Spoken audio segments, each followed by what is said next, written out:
Pen से। Mic on है तुम्हारा सर, बोल सकते हो। कोई और बता दे। और देवांगी। बोलो बोलो बोलो, हाँ बोलो बोलो। बोर ने रुदरफोर्ड को रॉन्ग प्रूव किया था। बोर ने रुदरफोर्ड को रॉन्ग प्रूव किया था। क्या किया था बोर ने, बताओ।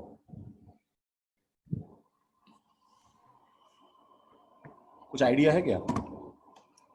देवांगी माइक ऑन कर सकते हैं क्या?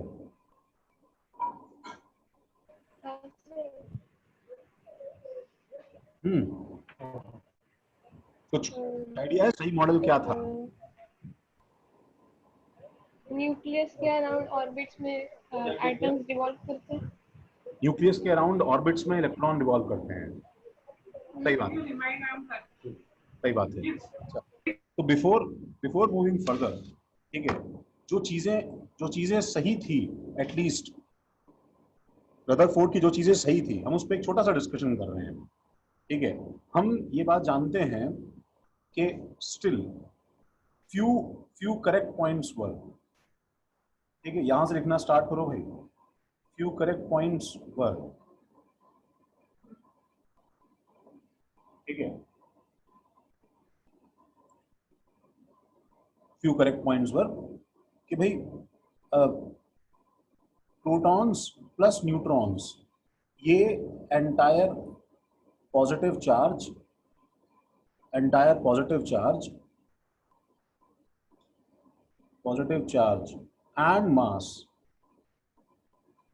And mass are concentrated in a very small volume, are concentrated at center of atom। ये एटम के सेंटर पे, eight centre of atom in a very small volume, ये बहुत स्मॉल वॉल्यूम में है। तो अगर एटम को मैं, हम देखो हम लोग ऐसा बोलते हैं, अगर हम लोग एटम को एक क्रिकेट स्टेडियम माने, ठीक है, फॉर एग्जांपल ये एक क्रिकेट ग्राउंड है, अगर वो एक क्रिकेट ग्राउंड है एटम, तो देन न्यूक्लियस जो है ये एक्चुअली एक ball at centre of pitch है। Ball at centre of pitch है। इतना सारा जगह जो है वो सारा खाली पड़ा है। और एटम का जो साइज का ऑर्डर है, एटम का जो साइज का ऑर्डर है, वो न्यूक्लियस से अप्रोक्सीमेटली, देखो, एक एक एटम जो है वो क्या है, अप्रोक्सीमेटली 10⁻⁻ -10 मीटर के आसपास का रहता है। 10⁻⁻10 मीटर के आसपास का रहता है। डू यू नो 10⁻⁻10 मीटर जो है, इसको हम लोग एंगस्ट्रॉम भी बोलते हैं, ये जानते हो क्या? This is also called 1 angstrom. 1 ए के ऊपर एक डॉट, एंगस्ट्रॉम। और इसके सेंटर में जो न्यूक्लियस है, ये जो न्यूक्लियस है, इसके साइज का ऑर्डर जो है, ये of the order of 10⁻⁻12 to 13 centimetre होता है। 10⁻⁻13 सेंटीमीटर। ठीक है गाइस, थोड़ा डायमेंशंस पे ध्यान देना भाई एक बार। दिस इज 10⁻⁻12 to 10⁻⁻13 सेंटीमीटर के ऑर्डर का रहता है। इसको अगर मीटर में कन्वर्ट करूंगा तो 10⁻15 अपॉन 1000 कर दिया मैंने, टू 10⁻16 मीटर के ऑर्डर का रहता है। मतलब एटम जो है वो approximately 10,000 times, atom is approximately 10,000 times larger in radius. ये जरा नोट करो।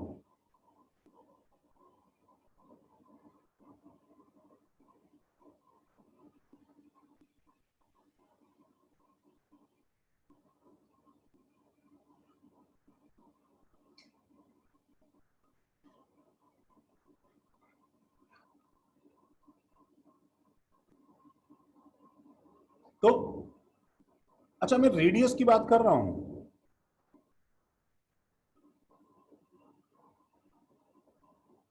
नहीं न्यूट्रॉन नहीं फाइंड हुआ था। हाँ दिवांश, न्यूट्रॉन फाइंड नहीं हुआ था रदरफोर्ड के टाइम पे। हम तो बस अपना फाइनली हमें जो याद करना है बस हम वो चीज पढ़ रहे हैं।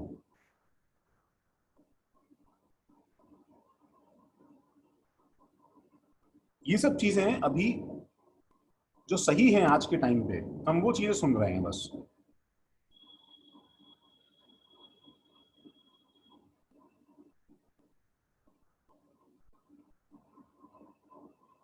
अच्छा, और ये तो मैंने रेडियस का ऑर्डर बताया है।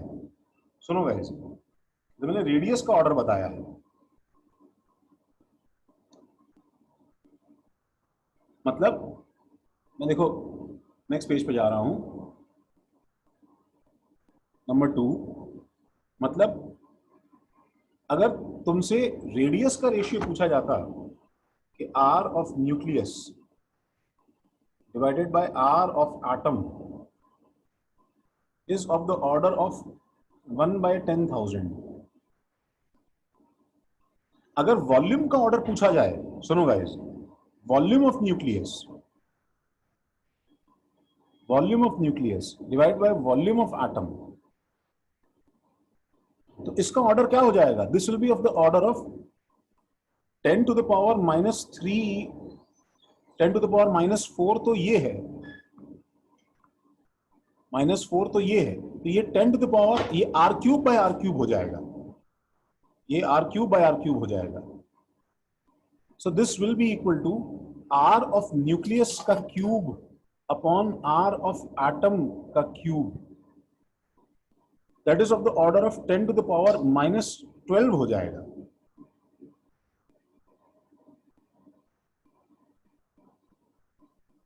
अप्रोक्सीमेटली 10⁻⁻12 हो जाएगा।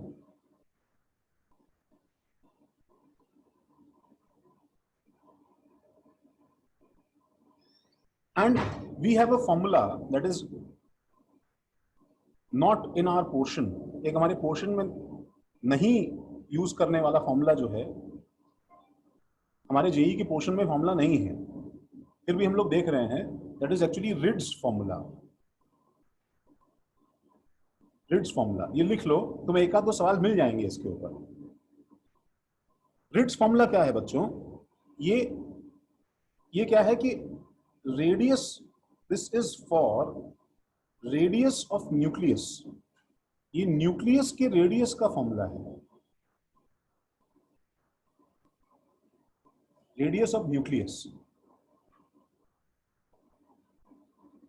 अब मुझे बताओ, न्यूक्लियस जो है ये एक्चुअली किससे बना है बताओ?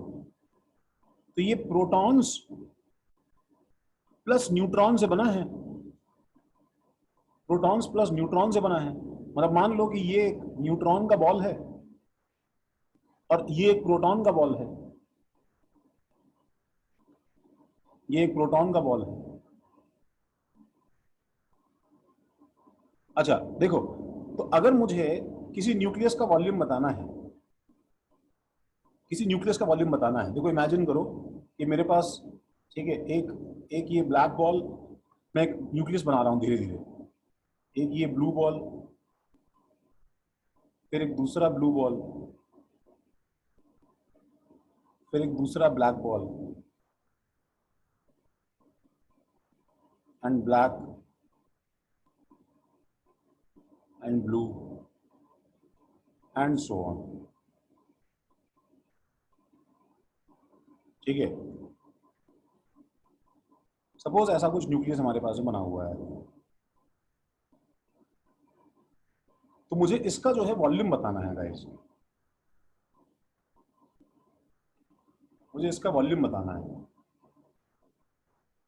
तो अब मुझे बताओ कि अगर अगर ये हमारा न्यूक्लियस है सपोज, और ये जो है ये एक्चुअली पूरा, ठीक है, चारों तरफ जो है वो एक्चुअली एटम है, चारों तरफ जो है वो एटम है, तो इसका इसका इफेक्टिव जो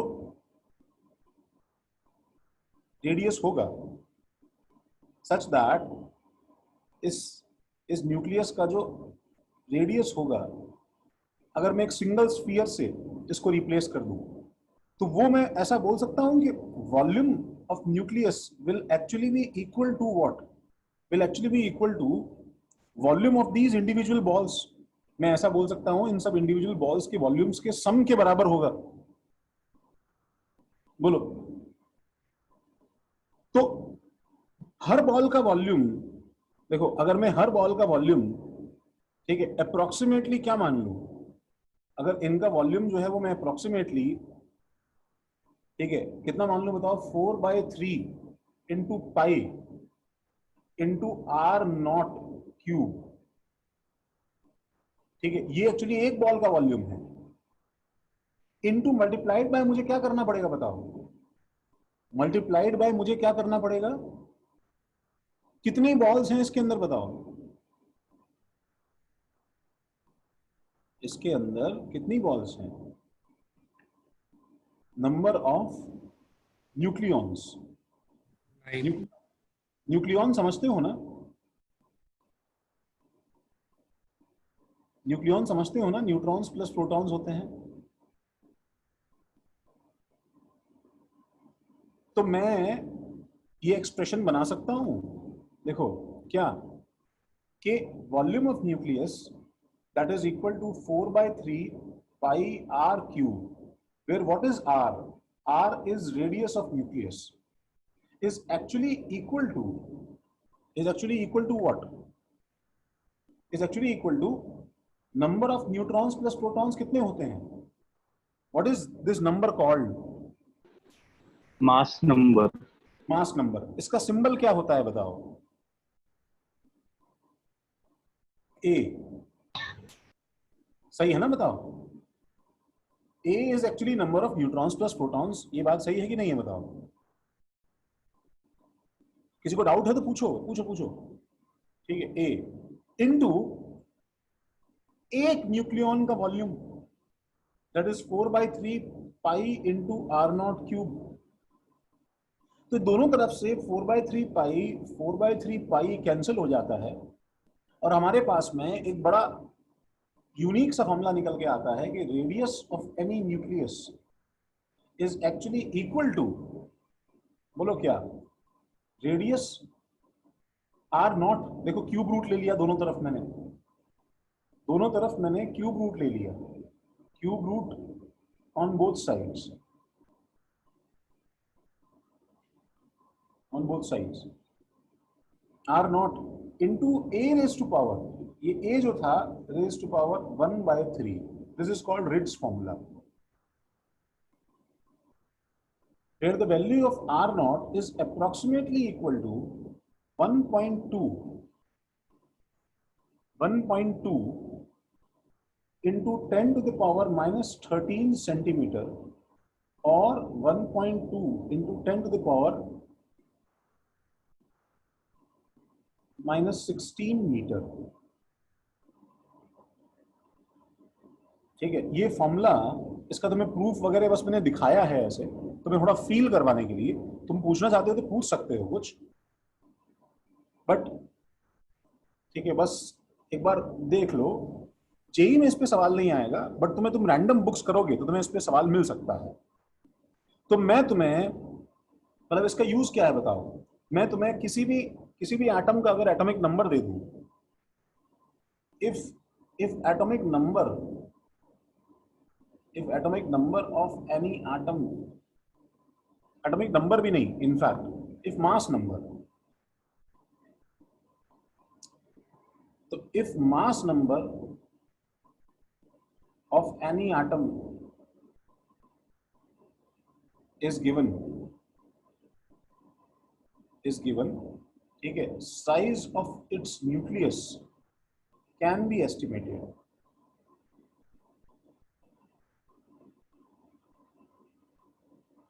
can be estimated।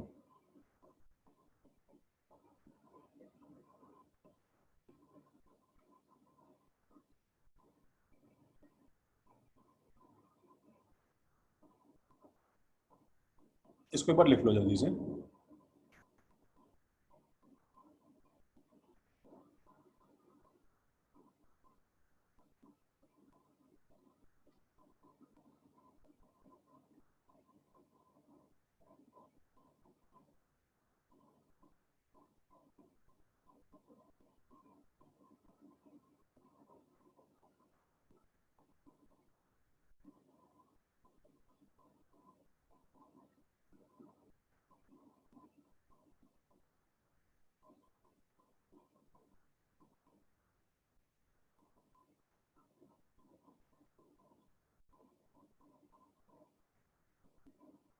इसमें कुछ पूछना है भाई?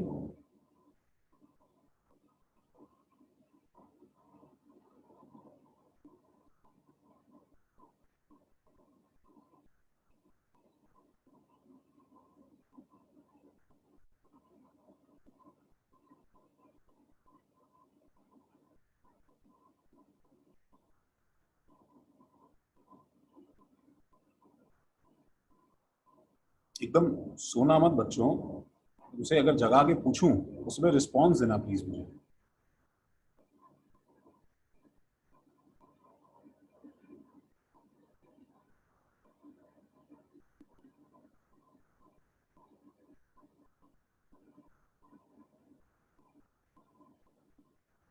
हाँ भाई, कॉपी हुआ?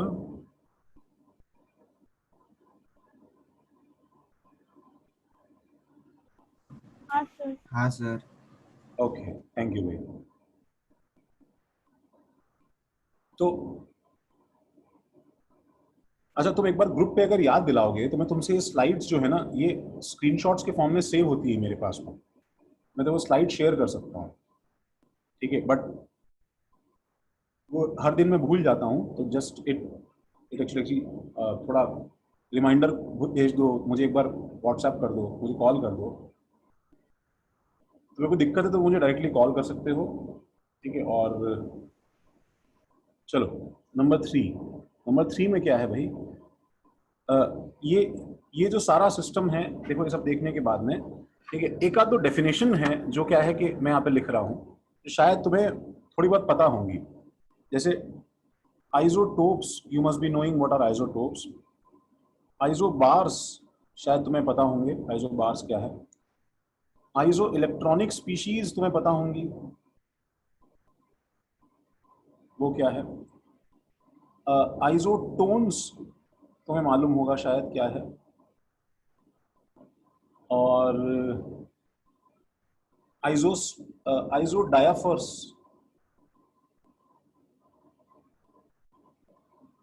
आइसोडायाफर्स और आइसोस्टर्स,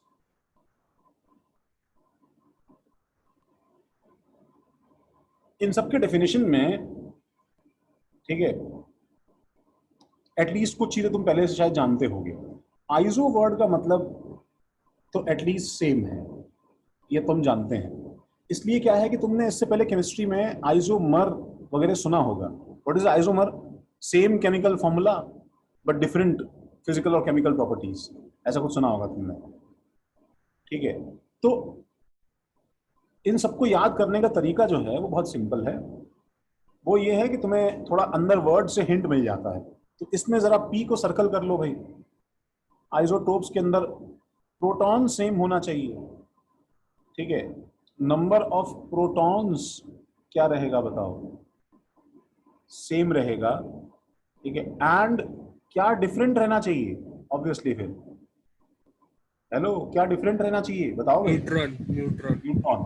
दोनों सेम मत कर देना। न्यूट्रॉन। यस, दोनों सेम मत कर देना, तो आइडेंटिकल बन जाएगा एटम, ठीक है? अच्छा, आइसो आइसो आइसो बार क्या है, ऐसे ट्रिक से याद कर लेते हैं। वेदांत, वेदांत, हम इसको ऐसे चीप ट्रिक से याद कर लेते हैं। भार सेम होना चाहिए उसका। अब बताओ, वेट, एटम का वेट जो है वो किस चीज की वजह से आता है? प्रोटॉन्स, न्यूट्रॉन्स और इलेक्ट्रॉन्स में से किस चीज की वजह से आता है एटम का वेट? प्रोटॉन्स और न्यूट्रॉन्स के वजह से। प्रोटॉन्स प्लस न्यूट्रॉन्स की वजह से आता है।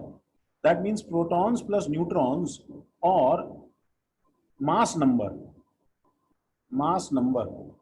That is A must be same, ये सेम होना चाहिए।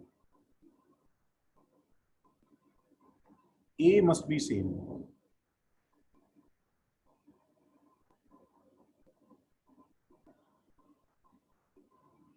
A must be same. और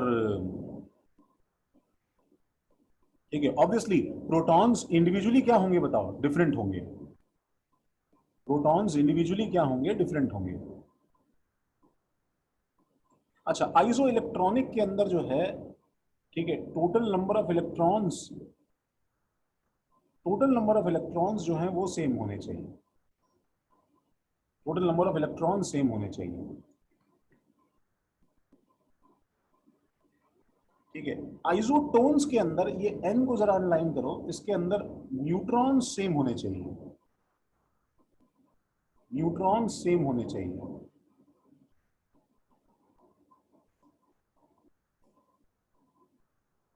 न्यूट्रॉन सेम होना चाहिए। अब नंबर ऑफ न्यूट्रॉन कैसे निकालते हैं, बताओ भाई, नंबर ऑफ न्यूट्रॉन कैसे निकालते हैं? तो ये होता है atomic mass number A, mass number A minus atomic number Z, atomic number. ये डिफरेंस नंबर ऑफ न्यूट्रॉन्स होता है, ये बात हमें मालूम होगी।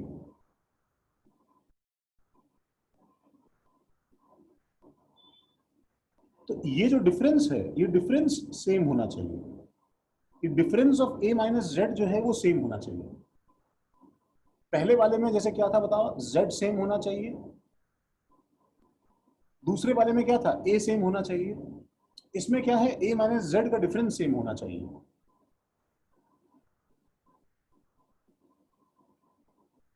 ए माइनस जेड का डिफरेंस सेम होना चाहिए। आइसोडायाफर्स में क्या है, ये थोड़ा और भी अजीब है। इसके अंदर, अब ये तुम्हें लर्न करना पड़ता है, ये तुम इसको हिंट से ऐसे गेस करके नहीं कर पाओगे। तो आइसोडायाफर्स में actually difference between neutrons minus protons same होना चाहिए।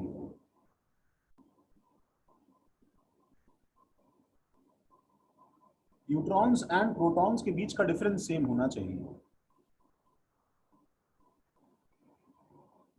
Neutrons and protons, that is n minus p same होना चाहिए।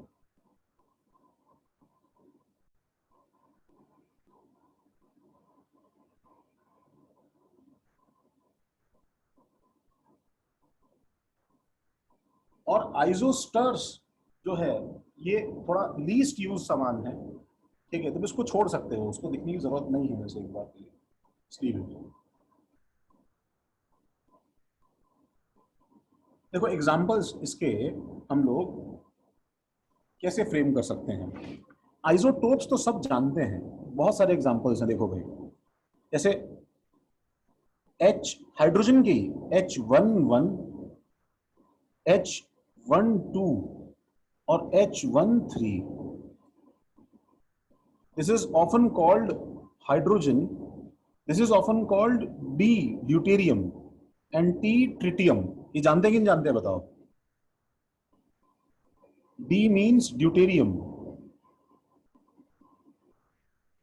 and T means tritium। ये हाइड्रोजन के 3 आइसोटोप्स हैं। अच्छा, इसके अलावा देखो कार्बन C612, C613, ऐसे बहुत सारे आइसोटोप्स हैं हमारे पास में, बहुत सारे आइसोटोप्स हैं हमारे पास में। सोडियम का 1122 एंड सोडियम का 1123।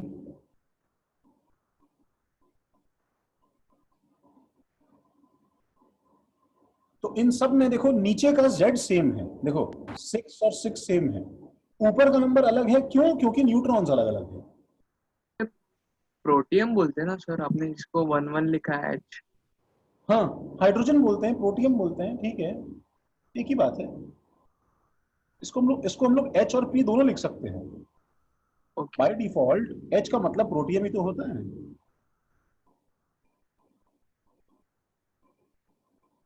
इसको हम लोग हैवी हाइड्रोजन बोलते हैं, ड्यूटेरियम को। और ट्रिटियम इतना ज्यादा रेयर है, इतना ज्यादा रेयर है कि हमने कोई नाम दिया ही नहीं, बिकॉज प्रैक्टिकली मिलता ही नहीं है, और वो रेडियो एक्टिव भी है।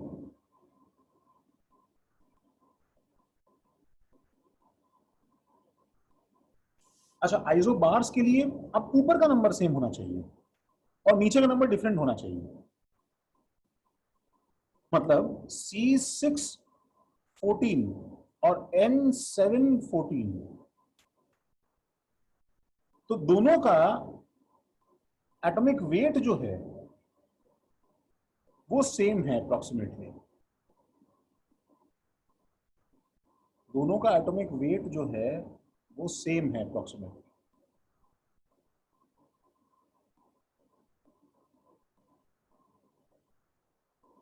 और आइसोइलेक्ट्रॉनिक के लिए सुनो,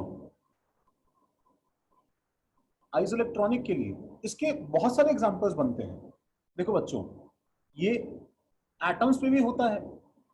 सबको पीरियोडिक टेबल याद है? बताओ। तो पीरियोडिक टेबल याद है तो तुम्हें मालूम है कि भाई boron, carbon, nitrogen, oxygen, fluorine, neon, सबको याद है। तो भाई मैं अगर फ्लोरीन के ऊपर एक माइनस चार्ज दूंगा, बोलो, तो माइनस चार्ज देने से फ्लोरीन एक स्टेप आगे शिफ्ट कर जाता है नंबर ऑफ इलेक्ट्रॉन्स में। सही बात है कि नहीं बताओ? फ्लोरीन के पास में 9 इलेक्ट्रॉन्स थे, लेकिन एक माइनस चार्ज देने की वजह से उसके पास में 10 इलेक्ट्रॉन हो गए हैं कि नहीं हो गए हैं? बताओ। F माइनस और नियॉन एक जैसे हैं, तो मैं और देखो कैसे आयंस बना सकता हूं बताओ। अब मुझे ऑक्सीजन को 2 स्टेप आगे शिफ्ट करना है, यहां और यहां, तो मुझे ऑक्सीजन को कितना चार्ज देना पड़ेगा? 2 माइनस। नाइट्रोजन को मुझे 3 स्टेप करना है, तो N पे कितना बताओ? 3 minus. 3 minus N 3 minus O minus 2, F minus and neon all are isoelectronic.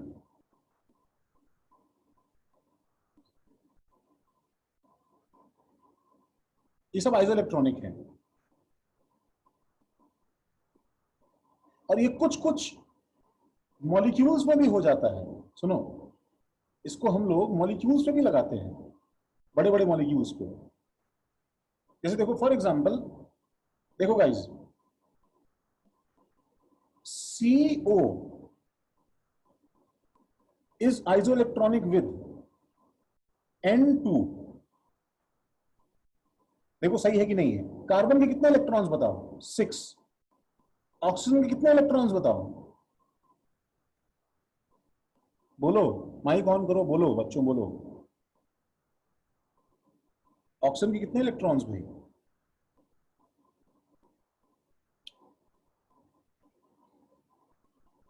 क्या हो गया भाई? नहीं समझा गया?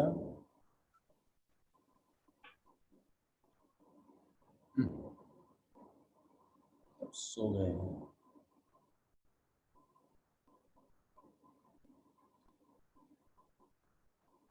हाँ भाई, आर्यन, पेन से आवाज आ रही है?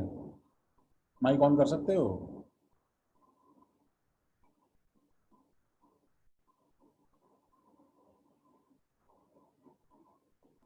आर्यन,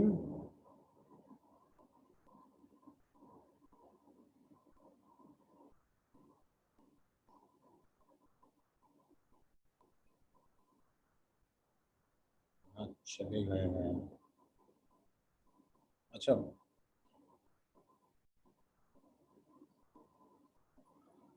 अरे मैं रिपीट तो कर दूंगा, बाकी लोगों को क्या हो गया है? अनुष्का, पेन से माइक ऑन कर सकते हो? Yes sir. हाँ। साइलेंस है यार तुम लोग क्लास में, एकदम मतलब सब कंफर्टेबली अपने अपने बिस्तर पे लेटे हैं।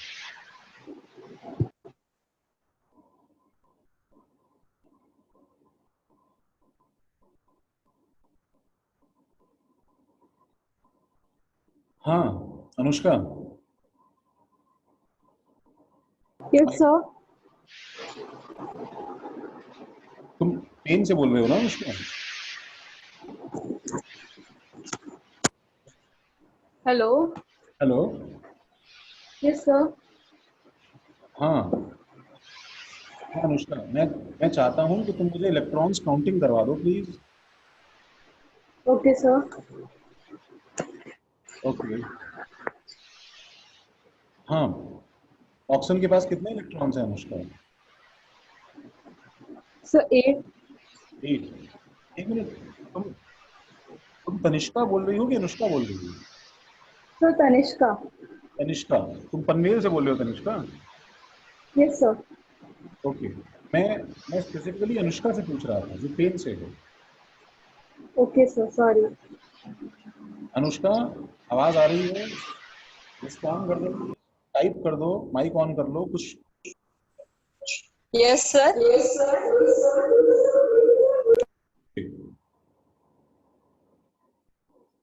हाँ अनुष्का, ऑक्सीजन के पास में कितने इलेक्ट्रॉन्स हैं बताओगी?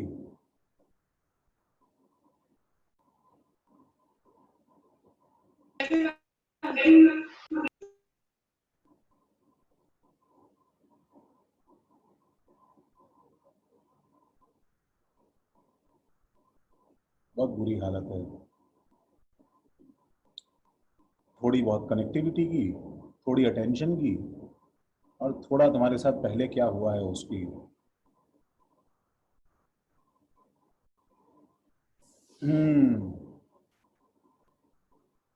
अनुष्का, तुम टाइप भी कर सकती हो अगर माइक में प्रॉब्लम है तो।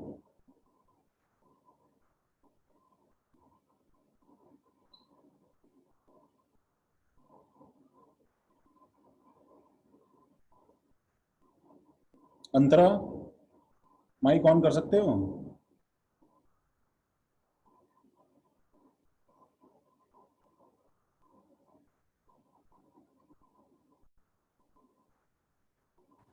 Yes sir. हाँ अंतरा, मुझे ऑक्सीजन के इलेक्ट्रॉन बता दो। गॉड डैम इट यार। 0 0 इलेक्ट्रॉन है ऑक्सीजन में।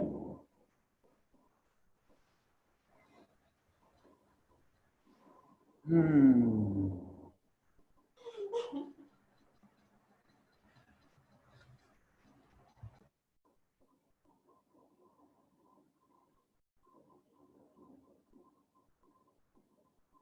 ऐसा लग रहा है मैं ज़ॉम्बीज को पढ़ा रहा हूँ।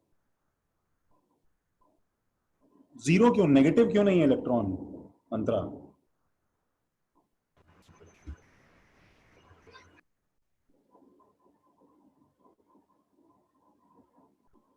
पता ही नहीं कौन है कि नहीं है। सर 6। छोड़ो अनुष्का, तुम्हारा जवाब 0 पे ही जो है वो सील हो गया है। अब तुम कुछ भी नंबर बोलो, ठीक है, it will all be a joke.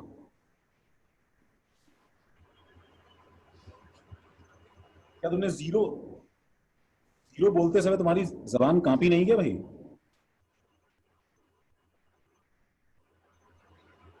अब जो है नींद में बैठे हैं। बोलो भाई, अटेंडेंस दो भाई। अनीशा प्रेजेंट बोल दो। Present sir. Arushi, present sir. Aditya, जल्दी बोल भाई आदित्य, कमोठे से।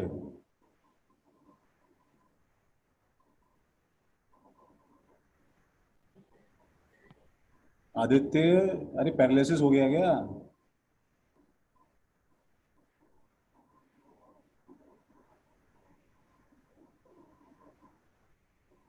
टाइप तो कर दो भाई।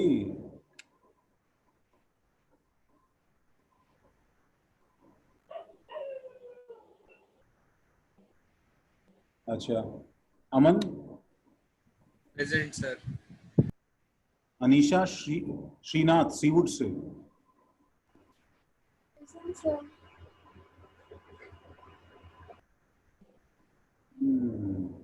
अरे मुश्किल है।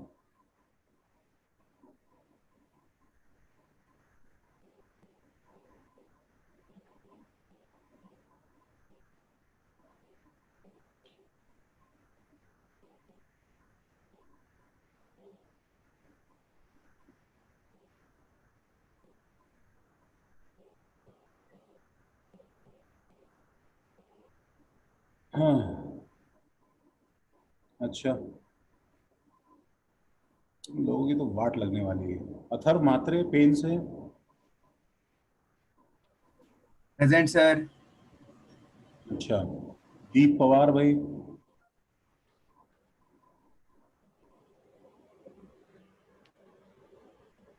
दीप Pawar.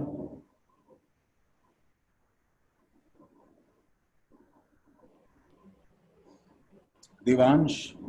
Present sir. Harshad.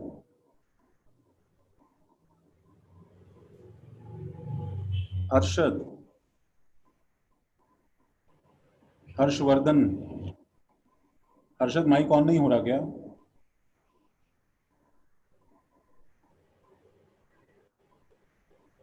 Harshad. Harshvardhan.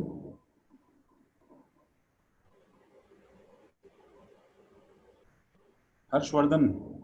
Hello sir, Deep Pawar present sir. नींद में हो क्या दीप पवार? Hello hello. हाँ बोलो। हेलो। सही नंबर है, बोलो। हाँ क्या, कहाँ थे भाई? हेलो दीप आवाज आ रही है?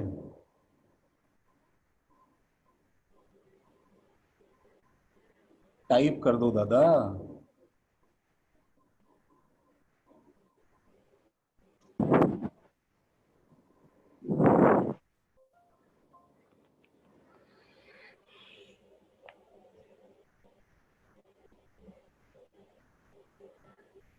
ईशा।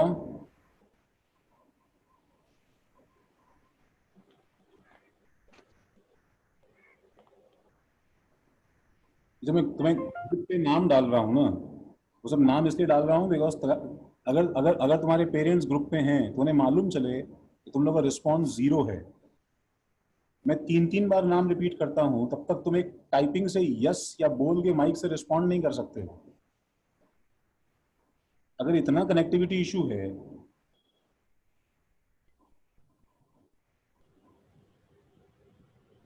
अरे वीडियो क्या ऑन करेंगे भाई?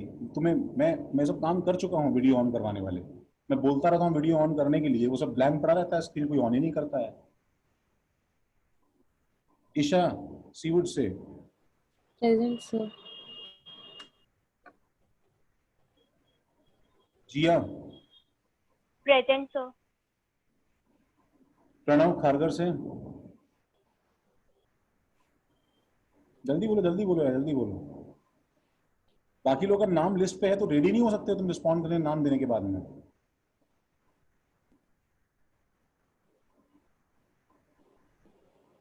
प्रणव, माइक ऑन नहीं हो सकता प्रणव क्या?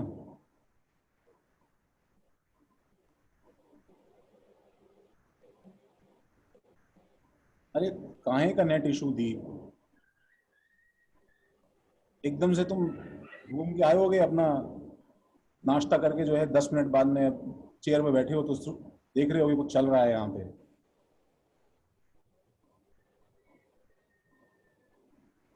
एक यस टाइप करने में नेट इशू कैसे होता है यार? लेक्चर फिर सुन पा रहे हो कि नहीं सुन पा रहे हो अगर इतना नेट इशू है तो? Hello. Hello. Hello. Hello sir, Harshvardhan. बैठो हर्षवर्धन, कोई दिक्कत नहीं है, आराम से। लगा दिया गया हर्ष? क्या तरीका है यार, किसका नाम लिया था, नाम ही भूल गया। प्रियांशु पेन से। Present sir. रोहित सीवुड से। Present sir. Sanskriti. Present sir. Shaurya. Present sir. Sparsh. Present sir. Swaranchi. Present sir. Kanishka. Present sir. निश्चित।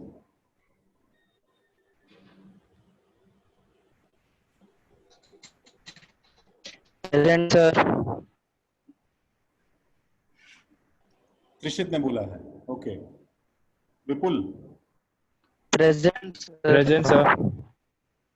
Shreyas. Shreyas,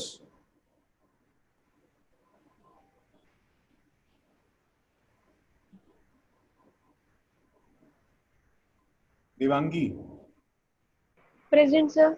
Prachi, Present, sir. Harshika, Present, sir. हाँ, और यही काम बचा, अटेंडेंस लेना है तुम्हारा। लवण्या, Present, sir. वेदांत मात्रे, प्रेजेंट सर। तुम्हारा नाम मैं तब से ले रहा हूँ, तुम्हारा नाम मैं स्टार्टिंग से ले रहा हूँ वेदांत, तुम्हें पता है क्या? ऑक्सीजन के इलेक्ट्रॉन पूछने के लिए तब सो गए थे क्या?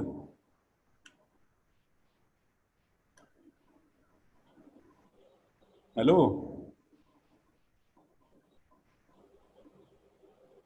वेदांत, आवाज नहीं आ रहा था सर तब।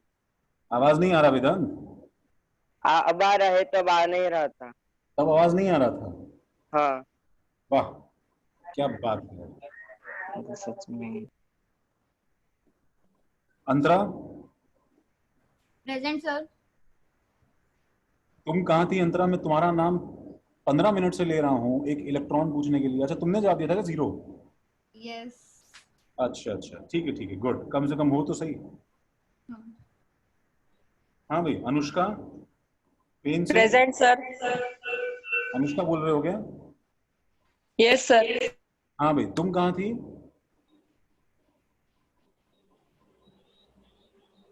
हेलो, आवाज आ रही है? Sir there was network issue. Network issue था? Oh god. आर्यन,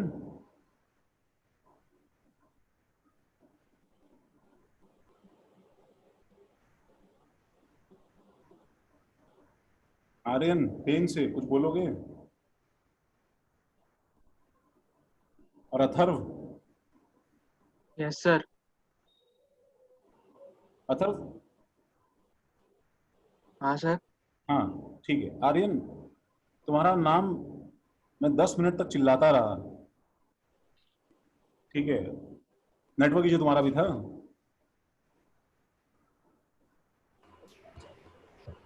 जो भी है भाई, मैं ग्रुप पे डाल देता हूँ ताकि हमारे पेरेंट्स को पता रहे।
हाँ, हेलो देवांगी, तुमको पढ़ाने का काम तो बाद में होगा।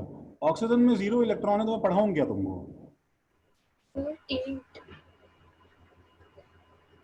ऑक्सीजन में 0 इलेक्ट्रॉन अगर तुम लोग का रिस्पॉन्स हो और 10 बार पूछने से पूरी क्लास साइलेंट रहे तो भाई मैं पढ़ा के तुम्हें इंजीनियर कैसे बना दूंगा? क्या कर लूंगा मैं तुम्हें पढ़ा के, बताओ?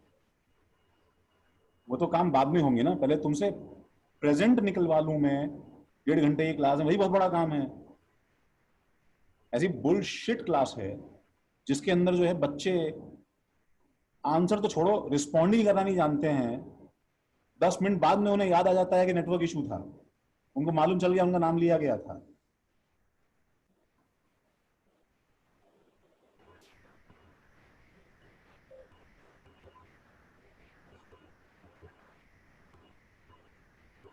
हाँ भाई, वो आंसर दे देना टाइम पे, नहीं तो तुम्हें मैं ग्रुप से किक आउट कर दूंगा वैसे भी, समझ रहे हो? 1.5 घंटा तुम लोगों के साथ निकालना मेरा मुश्किल हो जाता है।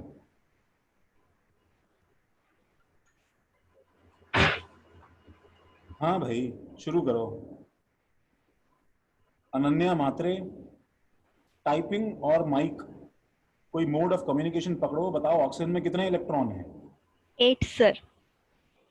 इतनी देर में तो आदमी गूगल कर लेता है बगल के इंटरनेट से भाई, ये पूछना भी बेकार है तुमसे कितने इलेक्ट्रॉन हैं। उसमें भी जो है जीनियस है सब लोग। नाइट्रोजन में कितने इलेक्ट्रॉन है?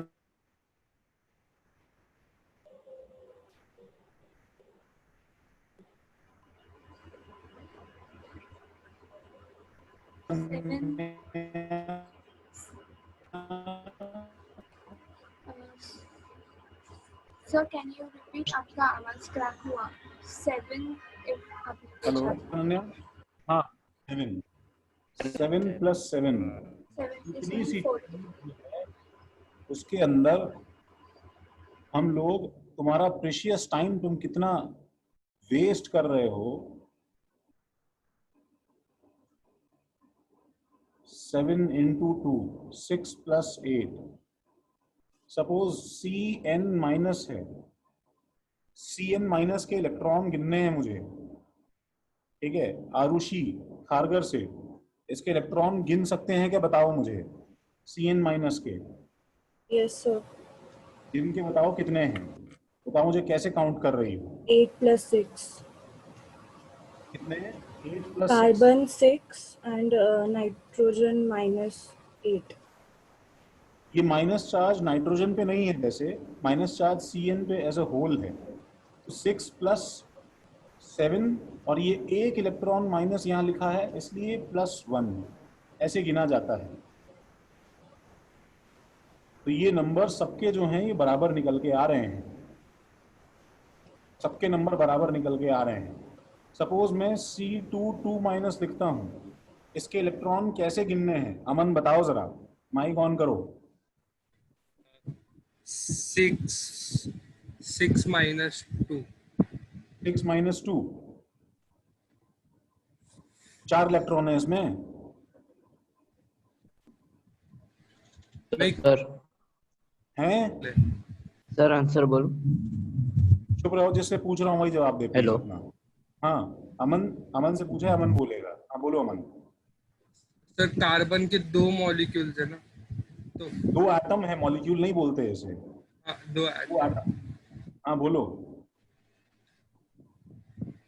अरे एक 6 कार्बन में 6 होता है। हाँ 6 + 6 फिर ये 2 माइनस है तो इलेक्ट्रॉन ज्यादा है या कम है? +2। इन सब के अंदर 14 इलेक्ट्रॉन हैं, ये सब मॉलिक्यूल्स आइसो इलेक्ट्रॉनिक हैं।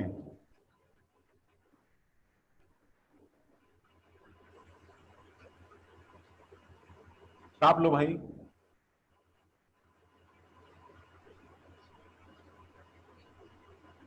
आइसोटोन्स और आइसोडाइफर्स ये होते हैं, लिख लो एग्जाम्पल देके, और हमारा टाइम वेस्ट करने का पॉइंट नहीं है कोई। सबने कॉपी कर लिया तो मैं नेक्स्ट टाइप पे जाता हूँ।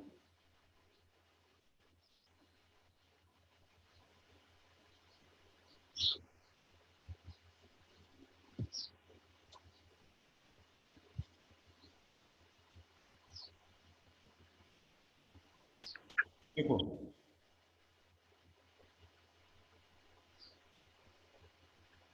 अनीशा माइक बंद कर लो जब जरूरत नहीं है तो।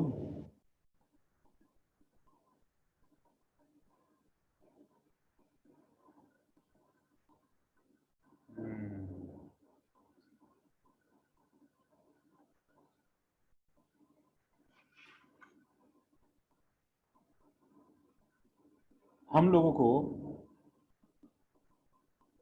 को थॉमसन मॉडल थॉमसन मॉडल से रदरफोर्ड मॉडल से बोर मॉडल के तक पहुंचने के लिए बीच में बहुत सारी छोटी छोटी चीजें करनी है। तो वो छोटी छोटी चीजें जो हमें करनी है वो हम लोग वन बाय वन वो हम चीजें कवर कर रहे हैं। तो वो चीजें क्या है?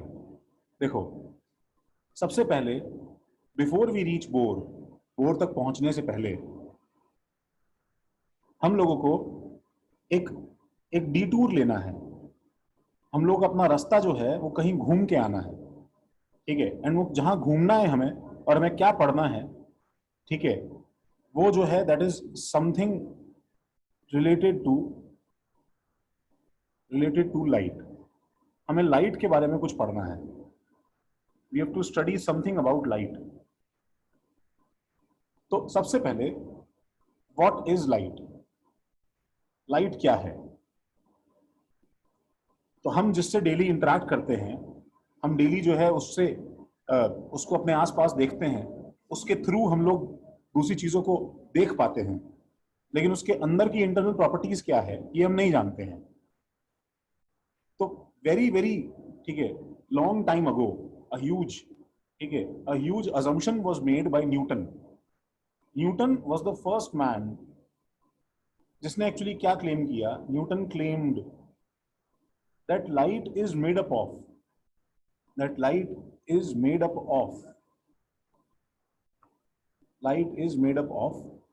particles। लाइट जो है पार्टिकल्स का बना है। लाइट के अंदर बहुत ही स्मॉल छोटे छोटे पार्टिकल्स आते हैं, ठीक है, वेरी वेरी स्मॉल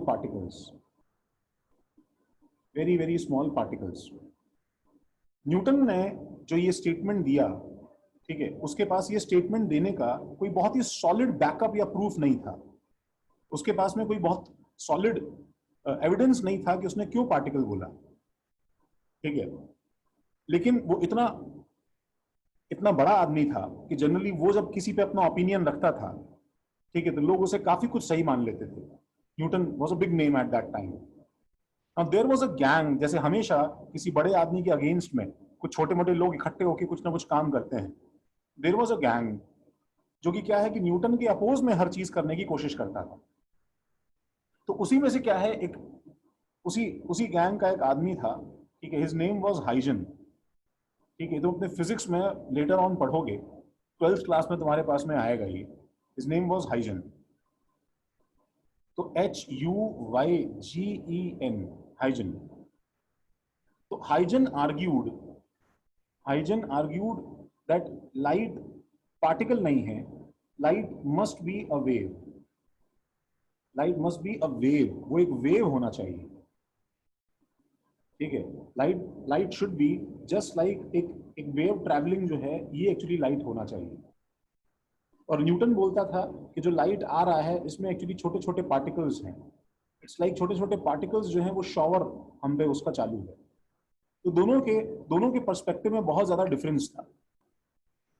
तो अब इस कंफ्यूजन को कैसे सॉल्व किया जाए कि वो पार्टिकल है या वेव है, ये चीज हम लोग कैसे देखें? तो एट दैट टाइम क्या है कि हमारे पास में कुछ ऐसे एक्सपेरिमेंट्स थे, ठीक है, कि कुछ ऐसी प्रॉपर्टीज होती हैं जो सिर्फ पार्टिकल शो करते हैं, और कुछ ऐसी प्रॉपर्टीज होती हैं जो सिर्फ वेव शो करती हैं। मैं उन प्रॉपर्टीज का एक सैंपल तुम्हें दिखाता हूं यहाँ पे कि वो क्या प्रॉपर्टीज होती है। तो अगर कोई चीज पार्टिकल है, ठीक है, तो पार्टिकल्स के अंदर क्या होता है? पार्टिकल्स के अंदर कॉलिजन होता है। नंबर 1, क्या फीचर है पार्टिकल का? कॉलिजन है। जैसे मैं एक पार्टिकल हूं, ठीक है, अमन एक पार्टिकल है, तो हम दोनों एक दूसरे की तरफ जाएंगे। अगर हम दोनों एक दूसरे की तरफ जाएंगे, if we are moving towards each other, ठीक है, तो हम लोग, ठीक है, आपस में क्या होगा बताओ? कोलाइड करेगा। और कोलाइड करेगा तो क्या होगा? डायरेक्शन चेंज होगा चीजों का, ठीक है। तो इसमें कॉलिजन होता है, मोमेंटम एक्सचेंज होता है, मोमेंटम एंड एनर्जी एक्सचेंज होता है। ये सब एक्चुअली क्या है? पार्टिकल्स के फीचर्स हैं। ये सब एक्चुअली पार्टिकल्स के फीचर्स हैं। वेव्स में सरप्राइजिंगली ऐसा नहीं होता है, पता है? वेव्स में ऐसा नहीं होता है। तो अगर तुम वेव लेके आओगे तो प्रॉपर्टीज बहुत ही इंटरेस्टिंगली चेंज हो जाती है। वेव्स में कुछ ऐसी चीजें होती है जो पार्टिकल्स में बिल्कुल नहीं होती है। ठीक है, हम लोग न्यूट्रल पार्टिकल्स की बात कर रहे हैं भारत, हम लोग न्यूट्रल पार्टिकल्स की बात कर रहे हैं। न्यूट्रल पार्टिकल्स में तो अट्रैक्शन कुछ होता नहीं है ऐसा।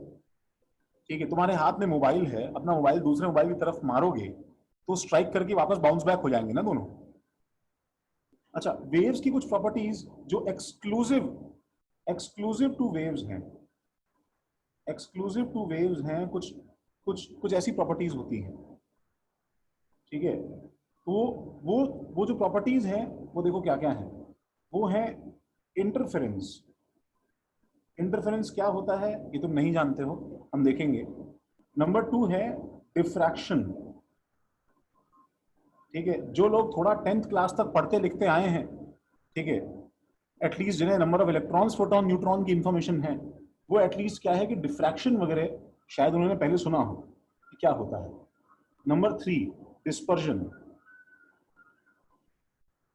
डिस्पर्जन। नंबर 4, इतनी काफी है।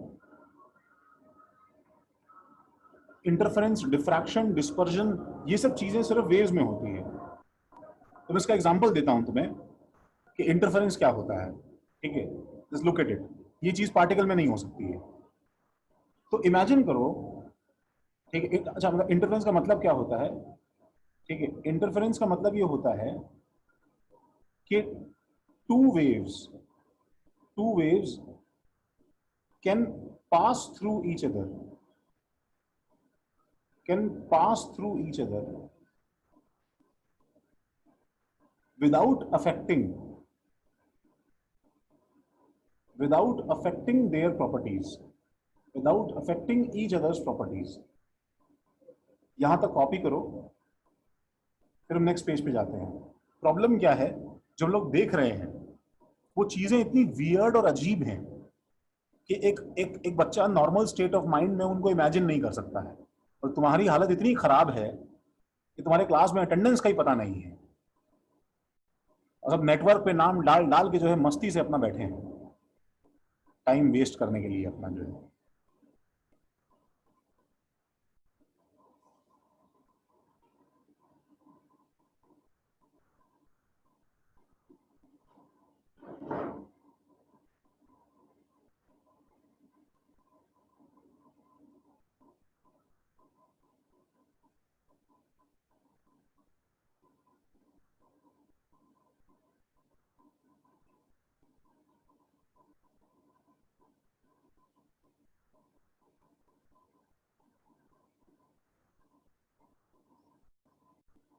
छाप लिया भाई।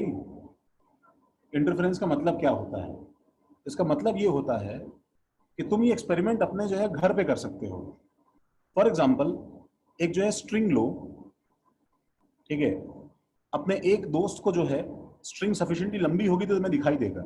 एक दोस्त को स्ट्रिंग का एक एंड पकड़ाओ यहाँ पे, ठीक है, खुद एक तरफ से दूसरा एंड जो है वो स्ट्रिंग का पकड़ो, और इस स्ट्रिंग के अंदर क्या है, एक जो है पल्स जनरेट करो।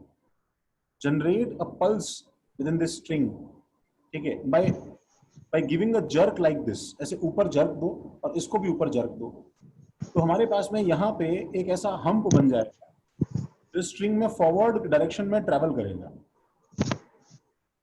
फॉरवर्ड डायरेक्शन में ट्रैवल करेगा। ठीक है, संस्कृति माइक ऑफ कर लो। और क्योंकि तुमने भी ऊपर पल्स दिया है, सपोज यहाँ पे एक और हम्प बन जाएगा जो इस तरफ ट्रैवल कर रहा होगा। कुछ देर बाद में एक ऐसा इंस्टेंस आएगा जब ये दोनों पल्स जो हैं ये अबाउट टू कोलाइड होंगे, बस मिलने वाले होंगे। उस इंस्टेंस पे क्या होगा पता है? उस इंस्टेंस पे ये दोनों पल्सेस जो हैं एक पर्टिकुलर इंस्टेंस पे ऐड हो जाएंगे और कुछ ऐसा बन जाएगा। ठीक है, what you will get is a bigger pulse. एक जो है बड़ा पल्स बन जाएगा तुम्हारे स्ट्रिंग की शेप में। ठीक है, अगर इसका एम्पलीट्यूड A1 था, इसका एम्पलीट्यूड A2 था, तो ये कुछ A1 प्लस A2 टाइप की सिचुएशन पे चला जाएगा। एंड टू आवर सरप्राइज थोड़ी देर बाद में क्या होगा कि ये जो सिंगल पल्स है ये वापस टूट जाएगा दो पल्सेस में, और जो छोटा वाला पल्स है वो इस तरफ निकल जाएगा और जो बड़ा वाला पल्स है वो एक्चुअली इस तरफ निकल जाएगा। पार्टिकल में नहीं हो सकता। ऐसा नहीं हो सकता कि इस तरफ से मैं भाग रहा था, उस तरफ से अमन भाग रहा था, ठीक है, और एक इंस्टेंस पे मेरा और अमन का एक हाइब्रिड तैयार हो गया बीच में रास्ते में, और थोड़ी देर बाद में अमन जो है वो मेरे अंदर से गो थ्रू करता हुआ पास होके निकल गया, और मैं जो है उसके अंदर से क्रॉस करके आगे निकल गया। ये चीज पार्टिकल्स में नहीं हो सकती, ये चीज वेव्स में होती है, ये चीज वेव्स में होती है। अच्छा, इसी के अंदर अगर तुम पल्स को उल्टा बनाते, अगर तुम पल्स को उल्टा बनाते तो ये ऐसा हो जाता कि एक आदमी ने अगर ऐसा पल्स दिया है और एक आदमी ने अगर नीचे पल्स दिया है, तो ये कुछ ऐसा होता कि यहाँ पे हमारे पास में एक ऊपर का पल्स और एक हमारे पास में नीचे का पल्स जनरेट होता, नीचे का पल्स जनरेट होता, ये इस तरफ और ये इस तरफ जाता, दोनों इस तरफ जाते, और फॉर अ मोमेंट ऐसा हो जाता जब ये दोनों पल्स एक दूसरे पे ओवरलैप करने वाले होते, तो फॉर अ मोमेंट क्या होता, तुम्हें स्ट्रिंग ऑलमोस्ट फ्लैट नजर आता, और सडनली ये पल्सेस वापस रीइमर्ज कर जाते और उल्टा वाला पल्स इसमें से आगे निकल जाता और ये इसमें से आगे निकल जाता। This is unique two waves, this is called interference.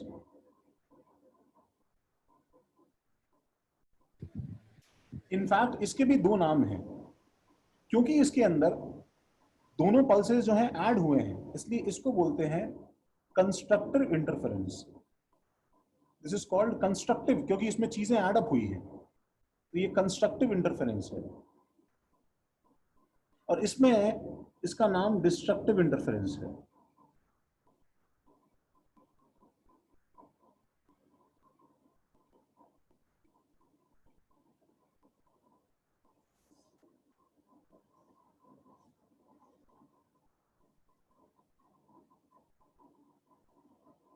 तो लाइट साथ में छापते रहना भाई। जैसे ही इंटरफेरेंस एक्सपेरिमेंट लाइट पे किया, ठीक है, तो सरप्राइजिंगली लाइट ने इंटरफेरेंस दिखाया। लाइट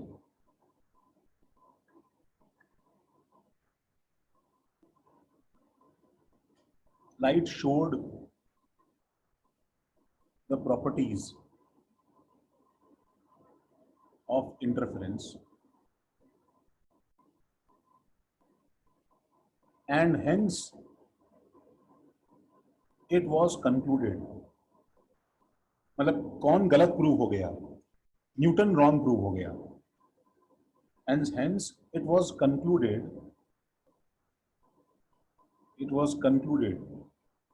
that light, क्या कंक्लूड किया भाई, लाइट क्या है, रे। हर्षवर्धन, क्यों भाई हर्षवर्धन?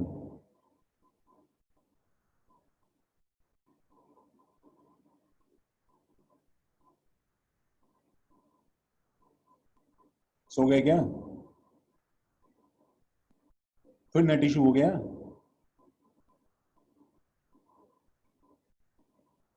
सही बात है, मतलब ऑल इंडिया रेडियो सुन रहे हो ना तुम, नेट इशू हो गया तो।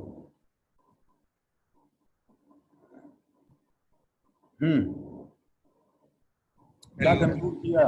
हाँ भाई बोलो। Light is a wave. Light is a ray. Sir, thank you Harshvardhan.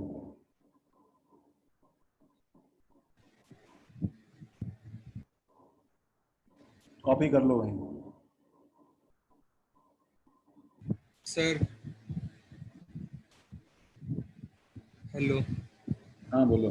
Sir, आप कंस्ट्रक्टिव इंटरफेरेंस और डिस्ट्रक्टिव इंटरफेरेंस का डेफिनेशन दे सकते हो?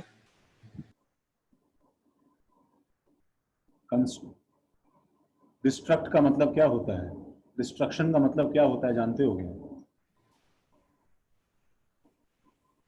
मतलब ब्रेक डाउन करना चाहिए। तो जब इनका वेव का ऑसिलेशन अपोजिट डायरेक्शन में था, इसलिए यहाँ पे नेट वेव का डिस्ट्रक्शन कॉज हुआ, इसलिए इसका नाम डिस्ट्रक्टिव इंटरफेरेंस है। वेव का ऑसिलेशन सेम साइड पे था, तो नेट दोनों ऐड हो गए, इसलिए कंस्ट्रक्टिव है। समझ गए? हाँ सर समझ।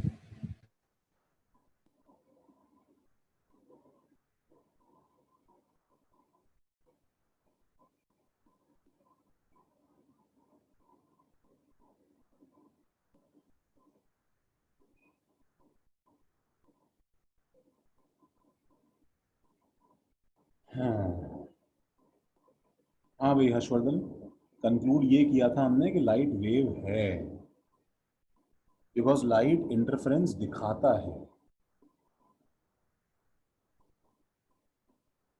ये बात है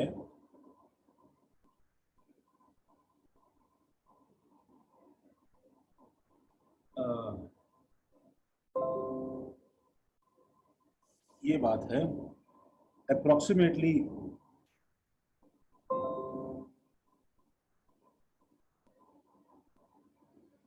ये बात है, क्या बोल रहे हो Anisha? Amplitude also very in destructive interference. हाँ, इसके अंदर भी ये बिल्कुल फ्लैट नहीं होगा, जो मैंने फ्लैट बनाया है बिल्कुल फ्लैट नहीं होगा।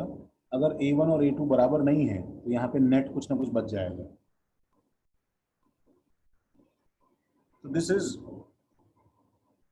1700 के आसपास की बात है, ठीक है, अराउंड 1700 के आसपास की बात है।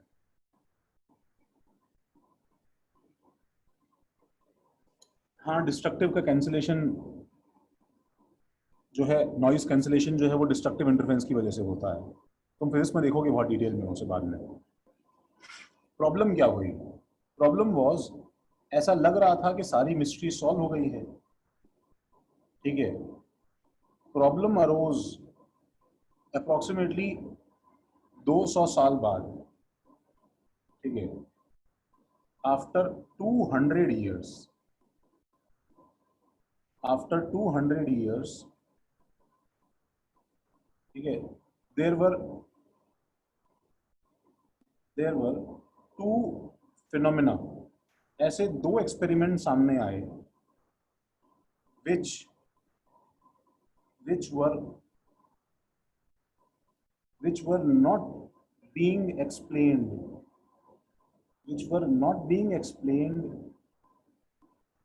properly by wave nature of light। Wave nature of light से वो एक्सपेरिमेंट्स एक्सप्लेन नहीं होते थे। वो जो दो एक्सपेरिमेंट्स थे, ये नोट कर लो भाई, वो जो दो एक्सपेरिमेंट्स थे, नंबर 1 था ब्लैक बॉडी रेडिएशन। ब्लैक